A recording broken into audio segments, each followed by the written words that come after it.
Okay, so we're going to be starting the matter and energy notes.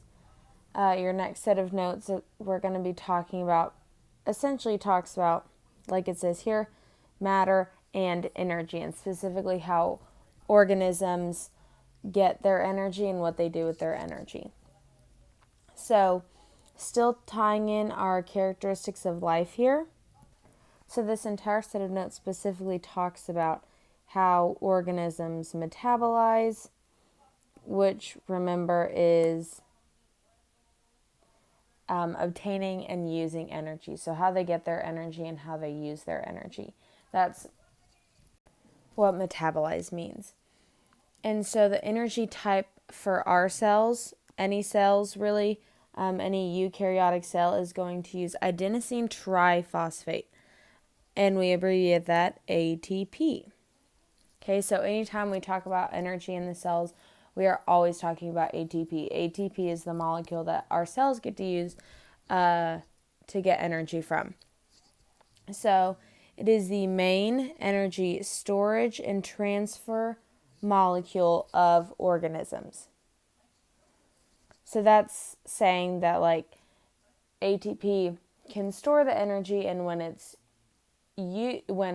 needed, that energy can be transferred to be used. Okay, because remember, energy is never created or destroyed, it's just transferred. So it's held in one place in this ATP molecule, and then it's transferred out. And we'll talk about that more in a minute. Organisms have to metabolize, there's that word again, metabolize carbohydrates to produce ATP. And remember, carbohydrates are, I'm going to make a little note, one of the 4 molecules of life that we talked about at the very beginning of class. A molecule of life is basically like what gives us life, what our bodies are made up of. So since as humans or as animals we need lots of energy, we have to have carbohydrates in order to do that. Okay, so if you think back to the other molecules of life, so we have carbohydrates, which I'm going to abbreviate, then we have lipids, then we have proteins, and we have nucleic acids. So out of these 4, which do we get our energy from? If you go back and look in your notes because you need a refresher, remember I specifically said we do not get energy from proteins. That is not what we get through proteins. We talked about that a ton. What we do get our energy from is carbs.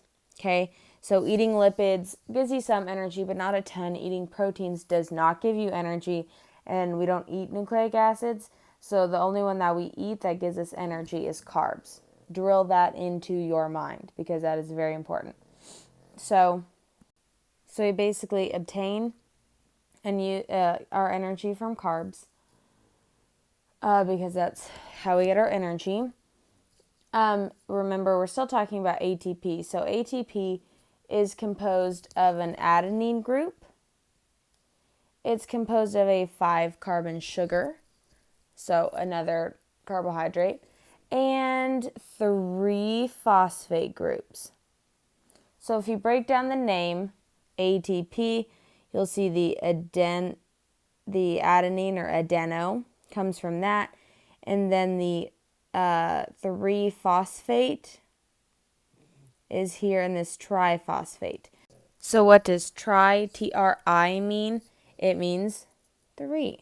So that is very important. Adenosine triphosphate is going to have 3 phosphate groups. And so the way this energy is stored in ATP is the energy is stored in the bond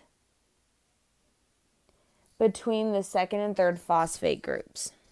And we'll draw that in a picture in a second. It's stored on the bond between the 2nd and 3rd phosphate groups.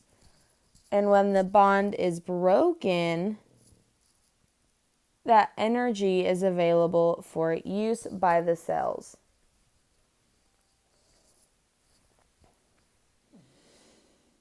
And another quality of ATP is that it's cyclic.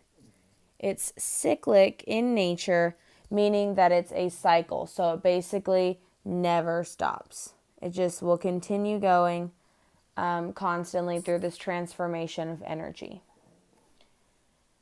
So this image that I have printed and you're going to draw, if you do not have this drawn, I will know that you weren't listening to the notes and I'll be very upset with you. So go ahead and let's draw it. It's not a hard picture to draw. So this diagram is basically showing how it's cyclic or how it goes in its cycle. So up here, let's zoom in a little.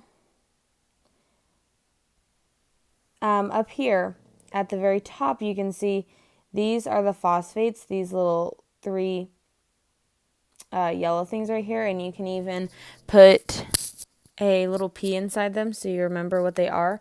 But right here, if we're counting them, we have 1, 2, 3 phosphates. So up here, we have ATP because we have 3 phosphates. And then this is your adenine group. So these are all P's, phosphates. And then it's a pretty complicated reaction that we're not going to talk about or get into in Bio 1, but just know that water is added to the reaction, and then this third phosphate right here pops off. It doesn't want to be there anymore. It really doesn't like being in that molecule, so it just can't wait to get away. And so when that water comes in, that third phosphate group can pop off, basically. And so that's where all your energy comes from. So when it exists with only 2 phosphate groups, that's kind of like this dead battery right here. You don't get any energy from it because all of that energy is stored right there. That's not a good arrow. Right there. Okay, and so right here, we just have two phosphate groups. So it's not ATP anymore. It's going to be ADP, which stands for adenosine diphosphate, because di means 2. Okay, adenosine diphosphate. And then eventually water will leave that reaction and it'll force a third phosphate to pair up. And so this same molecule, this little section right here is going to go in and out of this constantly. It's just going to rotate throughout this cycle so that it never ends, so that we can always have a source of energy. So once we have this energy from ATP, how are we going to use it? Like, why does the cell even need energy? So the cell needs energy for movement. So certain cells need to be able to move from place to place, and they need energy for that. They need energy to change shape. They need energy for metabolism. So in order to obtain and use your energy, you have to use it. The construction of cellular components. So remember, our cells have to build things, grow bigger, develop, and they need energy for that. They need energy for repair, and then they need energy for the transport of materials. So remember, there are 2 types of transport in and out of the cell. One of them is passive. And remember, passive does not need energy. And then the other one that needed energy was active transport. So active transport does require energy. It requires ATP.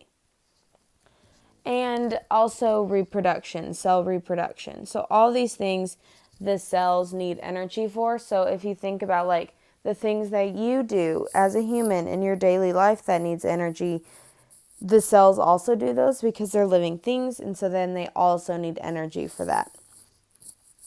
But this energy is released slowly unlike in a combustion reaction. So,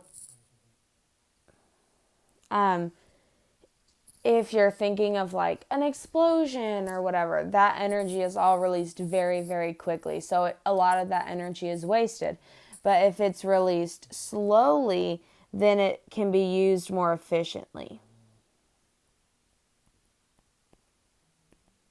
Unlike in a combustion reaction when some energy is wasted. Our cells are pretty efficient, so they're not going to waste that energy when they work so hard on getting it, which we're going to talk about now. How do they get that energy?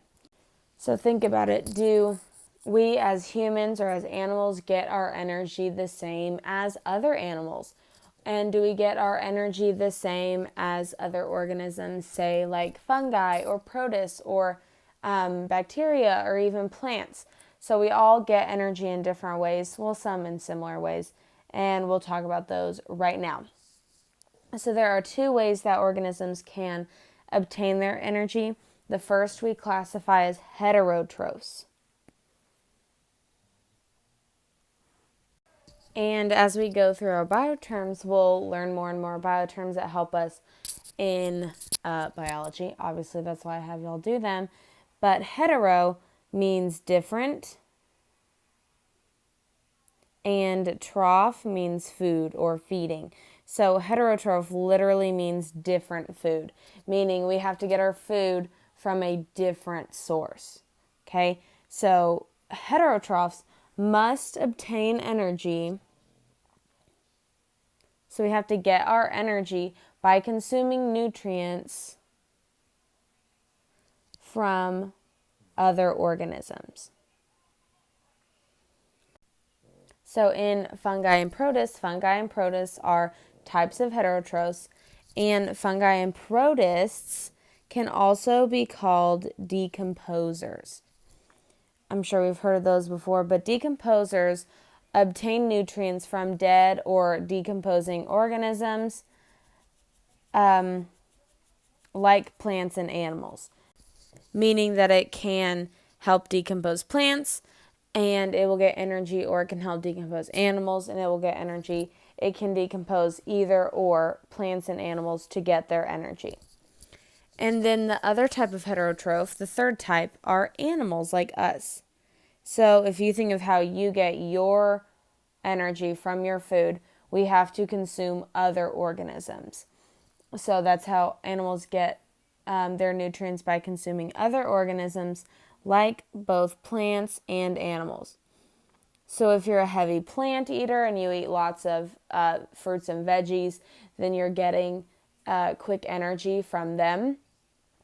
In some cases it's quick, but you're getting energy directly from the plant.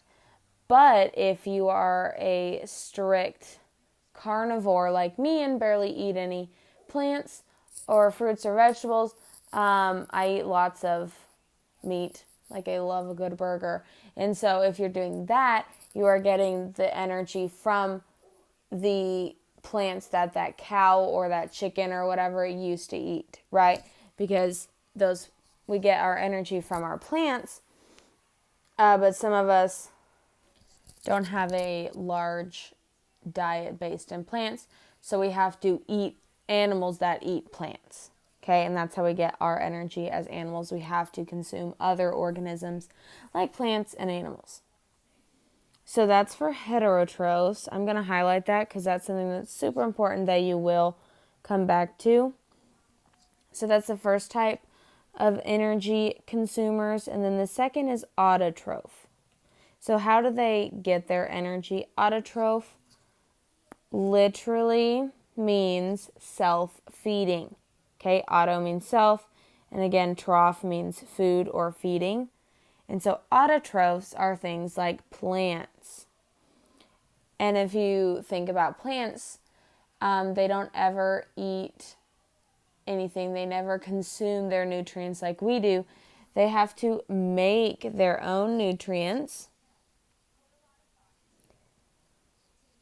through the process of photosynthesis, which we will talk about soon. But plants never get to know the joy of eating a nice pasta meal because they're much more efficient and they can just make their own food. Okay, moving on to photosynthesis, which in the last slide we said is how plants or autotrophs get their food. So, moving on to photosynthesis. Photosynthesis, as I'm sure you're a bit familiar with, or not, I have no idea. It occurs in the chloroplast of plant cells. So, the chloroplast, remember, is exclusive to plant cells, and are all cells in a plant cell going to have chloroplast? So if you think back to the experiment we did in the lab looking at the slides in the microscopes, did they have chloroplast? Did we see chloroplast? Were they green at all? No, they weren't. And so they didn't have chloroplast because they weren't from a part of the organism that does photosynthesis. So they weren't from a photosynthetic part of the plant. Remember, the onion cell that we got, onions are from the ground, they're like the root. So are they going to need to be doing photosynthesis if they're in the ground? No. So why would they need to waste their time on making chloroplasts? They're not going to. Okay. So keep in mind that it's not in all cells, but it's specific to plant cells. So there are never going to be any type of animal cell that has chloroplasts because they don't need to do photosynthesis. So photosynthesis is the conversion of carbon dioxide, water, and light energy that they get from the sun into chemical energy, mainly glucose and oxygen. Okay, so right here it talks about it being light energy. So remember, energy comes in many different forms, and it's first captured as light energy from the sun, and then it's turned into this chemical energy. So that's a really important thing to remember, that all energy isn't in the same form. Okay, and then here is the equation for photosynthesis. So we have 6 carbon dioxide molecules, we have 6 water molecules, and that energy, and it yields C6H12O6, which is glucose, our chemical energy, and 6 O2 molecules, which is oxygen gas that we breathe. Okay, so this is the carbon dioxide. I'll try to write it. And then that is our light energy. And then that's glucose that we're going to become very familiar with. And that's oxygen gas that we breathe. But it's not just like the element oxygen. That's elemental oxygen, and we can't breathe that. It has to be O2. Okay, I'm going to erase that so I have more room to write, but you don't erase it because you can make room. So this is the chemical formula for photosynthesis. That's what these are called, where we have CO2 plus H2O plus energy yields all this stuff. So the reactants are going to be, in chemistry, we call it everything on the left side of the arrow, or everything going into the reaction. Going into the reaction is going to be the CO2, the water, and the energy. Those are our reactants, what are going into. And then the products are the outcome, or what's going out, and that's going to be the glucose and the oxygen gas.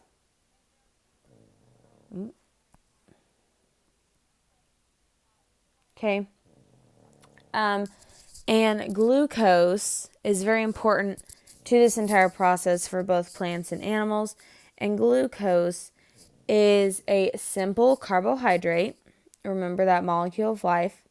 A simple carbohydrate, meaning it's not super big and long. It's very small, very, very small. And it's a major end product of photosynthesis to be a source of energy. So that's the whole point of photosynthesis, is to get glucose. So plants are really doing photosynthesis so they can get glucose, but is glucose the only thing they get?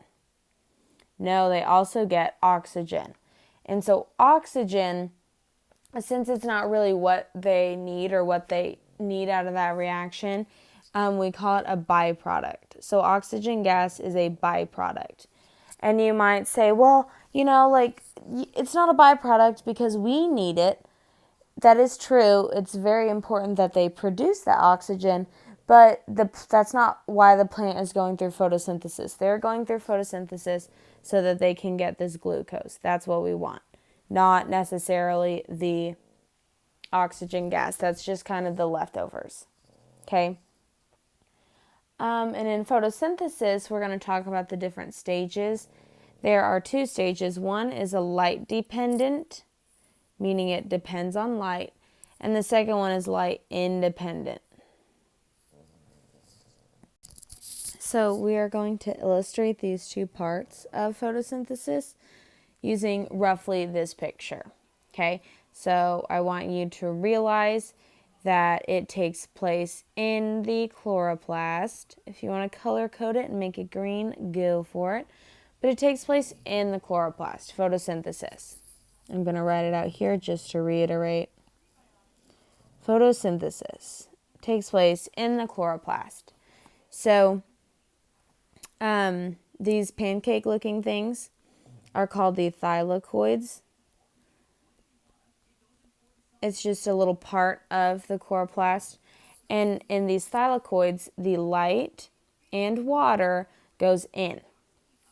Is light and water the only reactants for photosynthesis? Let's look back up here. We have up here carbon dioxide, water, and energy. So remember, this is our energy, this light. I'm going to draw an E above it so that we remember that. So we don't have every part of our reactant going in yet. So we have our light, water going in, and we get oxygen out. And this is in the light stage. Why is it in the light dependent stage? Because we need light. That's why. And then also from this reaction, these 2 things are produced. And that's what's really important about this reaction. So those 2 things go into the dark stage, or the light independent. And is light needed here? Let's look. Is light listed up here? No, just carbon dioxide. So in the light independent stage, the second stage, just carbon dioxide and these 2 products from this reaction go in. Okay, so it has more than just carbon dioxide going in. It needs that little bit of ATP in this molecule going into it in order to produce glucose, which is what we want. Okay, so it does take a little energy for them to produce their glucose, but it works for them. So let's run through this reaction. So in the chloroplast, in the plant cell, we have light energy coming in, and we also have water that's just in the air or from the roots. Okay, so those 2 things going in, and we get oxygen coming out. It doesn't need the oxygen, so it immediately gets rid of it. But what it does need from this first reaction, it needs NADPH, and it needs this ATP, which is energy. So it needs those 2 things, and it's going to go into the light independent stage, where CO2 is going to come in and produce glucose, which is what we want. Okay? So if I were to ask you a question like, what is the byproduct of photosynthesis? You should be able to tell me that it's oxygen. Or if I were to ask you what is needed in the light independent stage, would you say light? Hopefully not, because it's in the name that it doesn't even need it. Okay, so let's go down here to the written out instructions for the light dependent and light independent stage. So like we just said, the light dependent stage requires sunlight and water. Sunlight is the energy. It occurs in the chloroplast, and then the chlorophyll is the pigment. That's super important to remember. It happens in the chloroplast, but the reason that it's green is the chlorophyll that's embedded within the chloroplast. Okay, don't get confused on those. The chlorophyll is the pigment. Oxygen gas is the byproduct, meaning it's basically the waste or the leftovers. So on that, if you're wondering like, well, why does it even bother making oxygen? Like, why can't it just get rid of it? That's basically what it's doing there, but it has to be produced because if you think about the law of conservation of matter, matter can never be created or destroyed. So whatever comes into it, however many carbons come into it, or however many oxygens go into the reaction, that many oxygens have to go out of the reaction. So if we write the reaction down here, which is 6 CO2 plus 6 H2O, small h, H2O plus energy, yields 6O2 plus C6H12O6. And I were to ask you how many oxygens there are. So first we would have to count the 6O2 right here.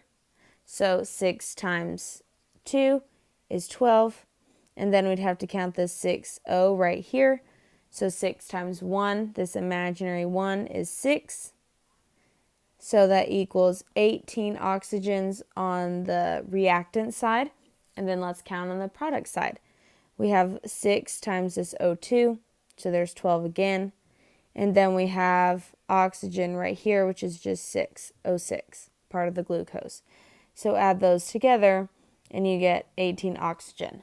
So even though it didn't need this oxygen right here, it had to produce it because those oxygens had to go somewhere, and they weren't needed for the glucose, so that's why they just were the leftovers.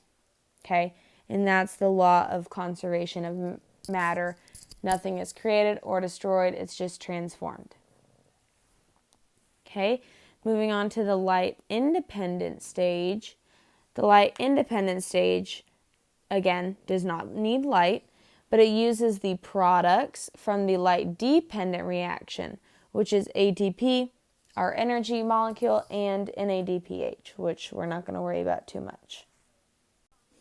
It, as its name says, does not require light.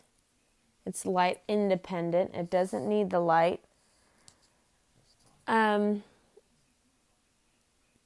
It can also be called carbon fixation because carbon from the CO2 that goes into it is fixed into a compound that is usable. Okay, so it's fixed, which is why it's called carbon fixation, into a form that's usable. The most common type of carbon fixation is the Calvin cycle. And the Calvin cycle was identified by Melvin Calvin. That's why it's named that. So in the Calvin cycle is part of the light-dependent reaction. And it's all very complicated. And that's basically what these arrows are meaning. Like, that's part of the Calvin cycle that we're not going to get into. I just want you to know that the Calvin cycle is a part of the light-independent reaction in photosynthesis. And then finally, glucose, what we wanted, is produced in this step. So now that the plant has glucose, or now that heterotrophs have consumed whatever nutrients and have gotten the glucose, now it's going to happen. Is it going to be automatically energy? Nope. There is another process for that. So the process of going from glucose to the actual energy is called cellular respiration. So cellular respiration, I'm going to put it, is going from glucose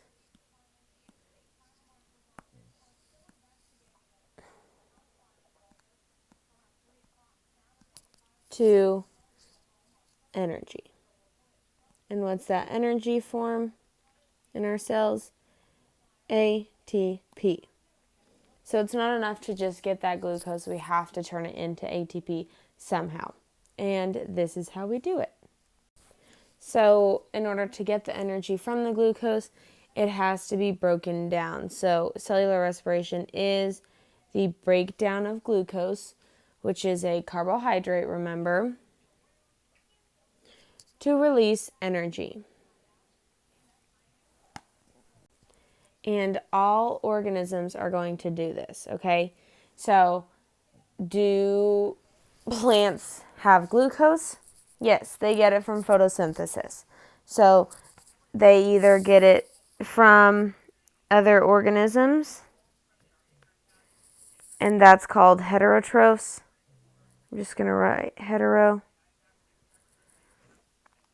And then they get it from other organisms, they get glucose.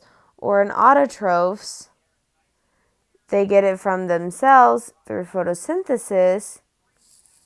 They get glucose. Oh, I don't have room.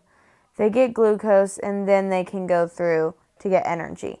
So just because a plant goes through photosynthesis does not mean that they automatically can get the ATP. They still have to go through cellular respiration. Okay, so all organisms do this, even plants. So plants do need oxygen gas. You might think, well, plants don't breathe, but they do need oxygen gas. They just don't need a ton. They don't need as much oxygen as we do. And the process for cellular respiration, the formula is as follows. It's C6H12O6, or glucose. Glucose goes in, oxygen goes in, and then from that we get 6 CO2 molecules, 6 H2O molecules, and energy. So if you would go back and look at the formula for photosynthesis, you will notice that it is basically cellular respiration in reverse. So it should be pretty easy to remember these two because it's just one formula but flipped around. So think about in cellular respiration. So in respiration, we are breathing. We're breathing out carbon dioxide. Okay? So here, the reactants now are the products from photosynthesis. So the reactants are glucose and oxygen gas. So that's what needs to go into the reaction. And then coming out is carbon dioxide.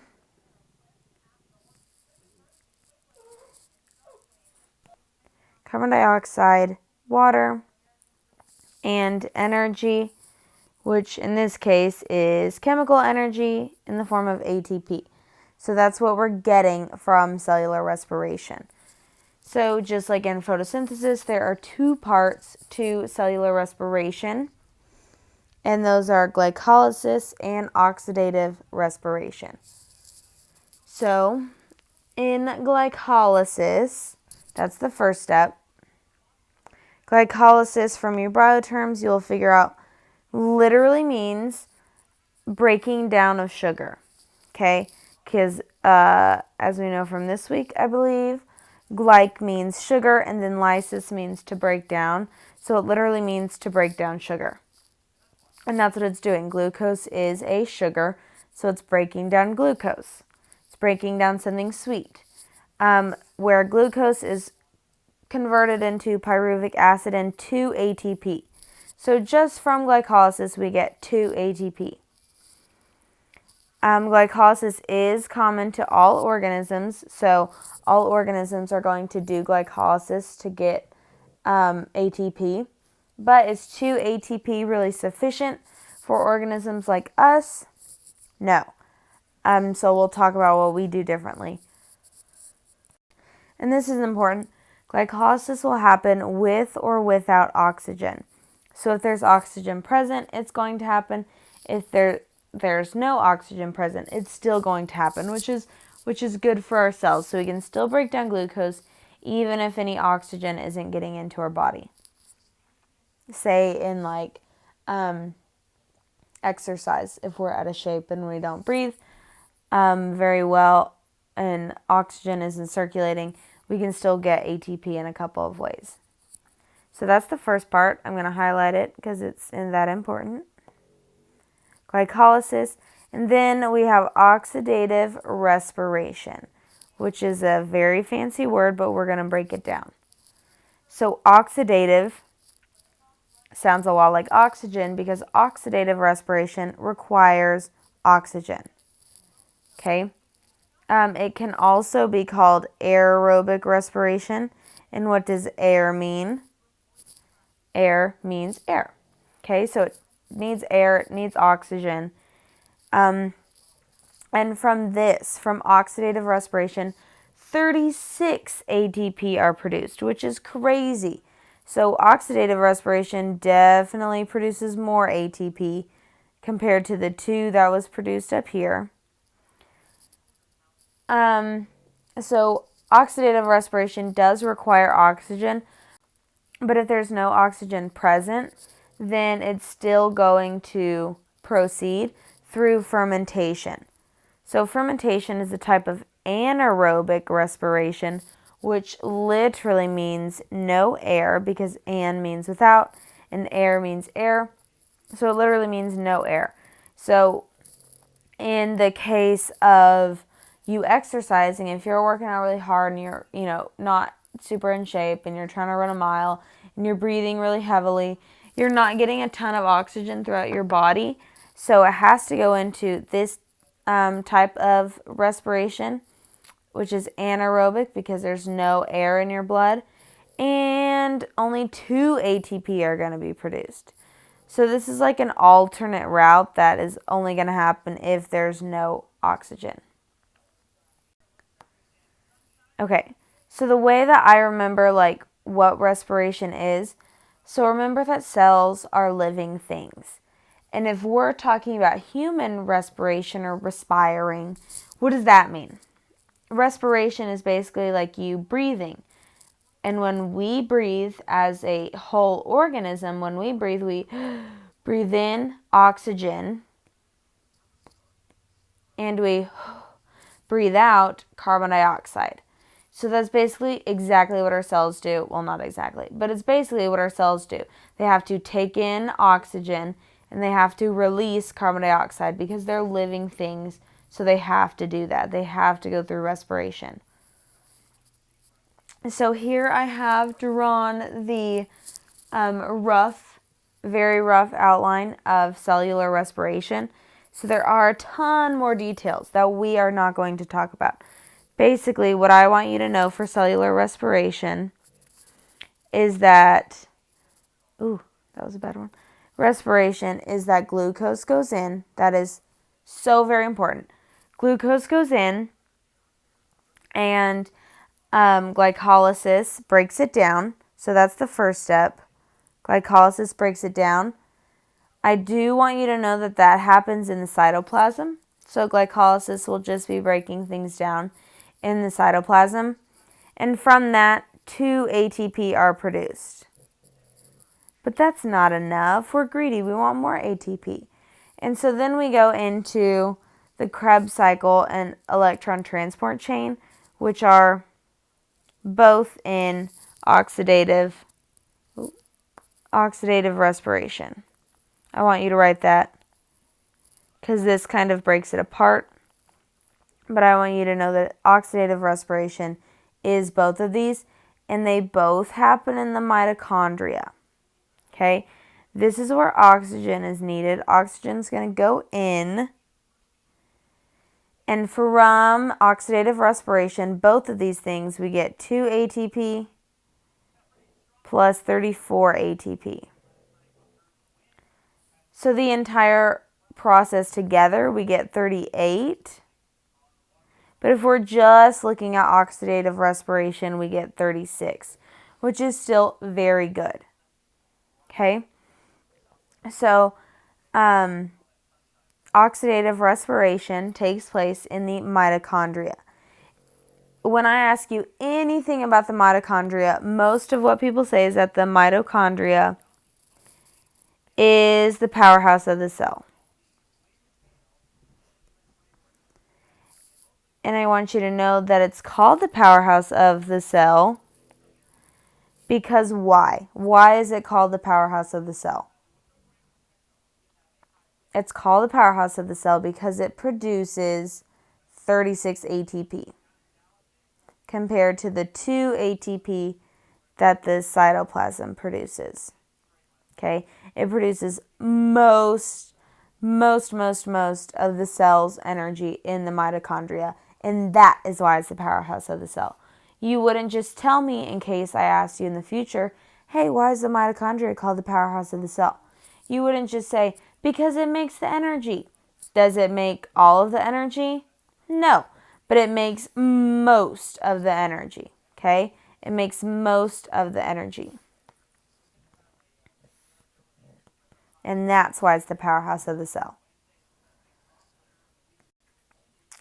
Moving on to this page, we are actually going to discuss this page as a class. So as long as you've got the past 3 pages done, you are good for listening to the video.